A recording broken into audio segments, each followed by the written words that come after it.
एक गांव के प्रधान से लेकर कैची धाम की स्थापना तक जाने बाबा नीम करौली की वो अनसुनी कहानी न्यूज़ 1 की जुबानी। बता दें कि बाबा नीम करौली ने साल 1964 में उत्तराखंड के भुआली से 7 किलोमीटर आगे श्री नीम करौली आश्रम की स्थापना की थी। 1900 में उत्तर प्रदेश के अकबरपुर गांव में उनका जन्म हुआ था। साल 1973 को वृंदावन के एक अस्पताल में उन्होंने अपना शरीर त्याग दिया था। उत्तराखंड का कैची धाम भी दुनिया भर में मशहूर है।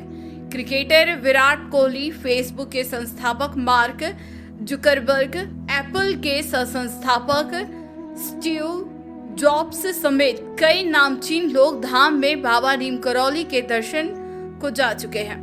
उत्तर प्रदेश के फिरोजाबाद स्थित अकबरपुर के जन्मे बाबा नीम करौली गांव में कई साल निर्विरोध प्रधान भी रहे थे, जहां आज भी उनके गांव में एक डाक बांग्लिया है। गांव वालों की माने तो इस बंगलिया में ही बाबा नीम के पेड़ के नीचे बैठते थे और गांव वालों की शिकायत सुनते थे। कई लोग बाबा के पास आर्थिक मदद मांगने आते थे और बाबा उनके बच्चों की पढ़ाई, शादी और जरूरत के लिए उन्हें पैसा देते थे। बाबा को लोग महाराज जी के नाम से पुकारते थे। माता पिता ने उनका नाम लक्ष्मण नारायण शर्मा रखा था। वह बचपन से ही हनुमान जी की पूजा करते थे और कई बार उन्होंने अपने पिता से गृहस्थ जीवन त्यागने की बात कही थी, जिससे डरकर उनके परिजनों ने 11 साल की उम्र में ही उनकी शादी कर दी। उनके 2 बेटे और 1 बेटी है। बाबा नीम करौली अस्कर कथा और धार्मिक अनुष्ठानों में विभिन्न राज्यों की यात्रा पर रहते थे। इसी सफर में वह साल 1961 में पहली बार उत्तराखंड पहुंचे।